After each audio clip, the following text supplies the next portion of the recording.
किसी ने क्या खूबसूरत बात कही है कि जलती लकड़ी को देखकर मन में आया विचार, तनिके भी होनी है यही गति तो फिर कैसा अहंकार। नमस्कार दोस्तों, ईश्वर सदैव आपका भला करे और आपकी झोलियाँ ईश्वर के आशीर्वाद से हमेशा भरी रहे।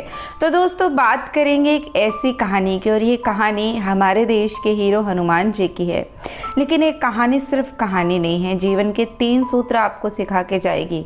तो कहानी को अंत तक देखें और कहानी को समझने का प्रयास करें और इसको उतारने का जीवन में प्रयास करें। देखिए ज़िंदगी बदल जाएगी। ये उस समय की बात है जब हनुमान जी लक्ष्मण जी की मूर्छा को दूर करने के लिए संजीवनी पर्वत उठाकर लौट रहे होते हैं। और लौटने के बाद वो प्रभु श्री राम से कहते हैं कि प्रभु, आपने मुझे संजीवनी बूटी लेने के लिए नहीं भेजा था, आपने तो मुझे मेरी मूर्छा दूर करने के लिए भेजा था। दुनिया कहती है कि मैंने आपके नाम का स्मरण कर करके आपको अपने वश में कर रखा है। सुमेरी पवन सुत पावन नामो, अपने बस करी राखे रामो।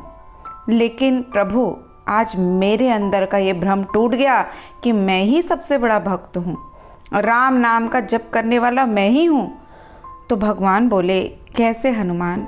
तो हनुमान जी ने कहा, वास्तव में तो भरत जी संत हैं, उन्होंने ही राम नाम जपा है। आपको पता है, जब लक्ष्मण जी को शक्ति लगी और मैं संजीवनी लेने गया, पर जब मुझे भरत जी ने बाण मारा और मैं गिरा, तो भरत जी ने ना संजीवनी मंगाई ना वैद्य बुलाए। कितना भरोसा है उन्हें आपके नाम पर। आपको पता है उन्होंने क्या किया? तो भगवान कहते हैं क्या किया? तो हनुमान जी कहते हैं कि जो मोरे मन वच अरुकायो, प्रीति राम पद कमल अमाया, तौ कपि होए बिगत श्रम शूला, जो मोह पर रघुपति अनुकूला, सुनत वचन उठ बैठ कपीसा, कही जय जयति कौशलाधीसा। उन्होंने कहा कि यदि मन, वचन और शरीर से श्री राम जी के चरण कमलों में मेरा निष्कपट प्रेम हो, तो यदि रघुनाथ जी मुझ पे प्रसन्न हो, तो ये वानर थकावट और पीड़ा से रहित होकर स्वस्थ हो जाए। यह वचन सुनते ही मैं श्री राम जय जय राम कहता हुआ उठ बैठा। मैं नाम तो लेता हूँ, लेकिन प्रभु भरोसा तो भरत जी जैसा नहीं है, वरना मैं संजीवनी लेने क्यों जाता। उसके बाद हनुमान जी कहते हैं कि दूसरी बात प्रभु, बाण लगते ही मैं गिरा, पर्वत नहीं गिरा, क्योंकि उस पर्वत को मैंने नहीं उठाया हुआ था। उस पर्वत को उठाने का मेरे अंदर अभिमान आ गया था कि मैं इस पर्वत को उठाए हुए हूँ, लेकिन मेरा अभिमान उस वक्त टूट गया।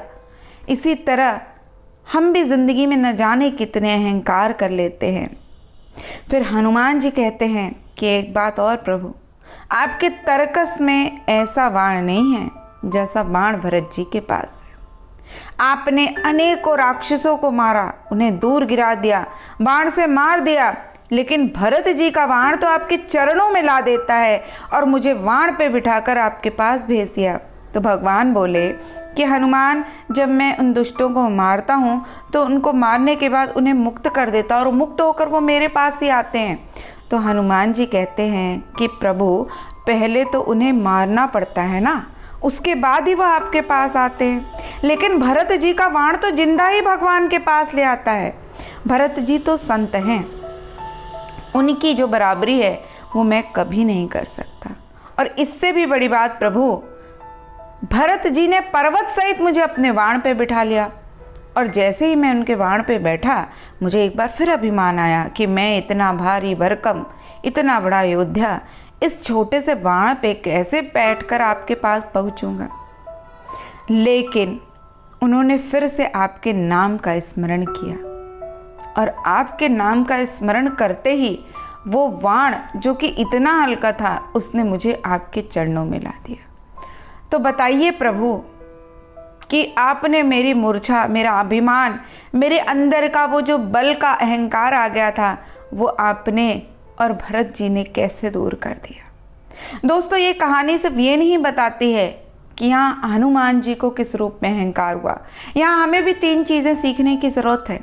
सबसे पहली चीज़ जो उन्होंने कही कि मेरा भरोसा, अगर मुझे भरोसा होता तो मैं संजीवनी पर्वत उठाने ही ना जाता। यही बात हमारे साथ भी है। हमारे पास बेटे हैं, बेटियां, हम ये सोचते हैं बुढ़ापे में ये हमारा सहारा बनेंगे। चाहे हम कितना भी कह दें प्रभु तू मेरा सहारा है, लेकिन हम कभी अब उस प्रभु पे भरोसा नहीं करते। हमें लगता है हमेशा ये बेटा, ये बेटी, ये बहू, ये सब हमारे काम आएंगे। लेकिन अगर उसकी मर्जी नहीं है तो शायद वह आपके किसी भी काम ना आ सके या आपकी कोई सेवा ना कर सके। तो याद रखिए कि सबसे बड़ा जो सहारा होता है वो भगवान के नाम का सहारा होता है। उसको कभी नहीं छोड़ना चाहिए और मन में कभी ये विचार नहीं आना चाहिए कि कोई इंसान मेरी सहायता कर सकता है। ये प्रभु की ही मर्जी होती है कि वो आपके मन में कोई विचार डाले और वो आपके लिए कोई सेवा कर पाए। दूसरी जो सबसे बड़ी बात इस कहानी से हमें सीखने को मिली वो ये है कि हम हमेशा हर वक्त यही सोचते हैं कि दुनिया में जितना हम काम कर रहे हैं हमारे वजह से एक गृहस्थी चल रही है, हमने ही सारे काम का बोझ उठा रखा। हमारे अंदर इतना कर्ता भाव आ जाता है कि हमेशा हम ये सोचते हैं मैं कर रहा हूँ, मैं कर रहा हूँ या मैं कर रही हूँ। लेकिन कभी ये सोचा है कि इस धरती पे ना हम कुछ लेके आए थे ना कुछ लेकर जाएंगे। उसने हमारे आने से पहले सारी व्यवस्थाएं कर दी और जब हम जिस कार्य को करते हैं उसमें हमें सफलता मिलती जाती है और हर पल हम यही सोचते हैं कि ये कार्य हम कर रहे हैं, ये कार्य वो आपसे करवा रहा है। जिस दिन आपको ये भाव आ जाएगा कि ये आपके अंदर का जो कर्ता भाव है ना कि मैं करता हूँ, मैं करती हूँ, जिस दिन वो खत्म हो जाएगा ना, आपकी ज़िंदगी में बहुत ज़्यादा शांति, सौहार्द और सुकून आ जाएगा।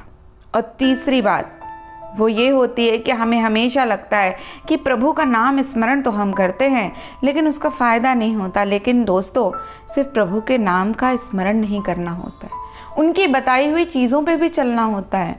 और देखिए, प्रभु की बताई हुई चीज़ों पे चलना, अच्छी चीज़ों पे चलना एक औषधि के समान है। औषधि कड़वी होती है, उसे सटकना पड़ता है, अपने शरीर के अंदर समाहित करना पड़ता है। हम मुंह से तो बोल लेते हैं लेकिन सटक नहीं पाते, अपने अंदर उसे निगल नहीं पाते हैं। और यही वजह है कि हमारे अंदर इतना अभिमान भर जाता है कि हम सिर्फ वाणी के माध्यम से तो बड़ी अच्छी अच्छी बातें कर लेते हैं लेकिन उसको अपने आचरण में नहीं उतार पाते। और हमें हर वक्त इस बात का अहंकार होता है कि हम ही सब कुछ कर रहे हैं, हमारे द्वारा ही सब कुछ हो रहा है।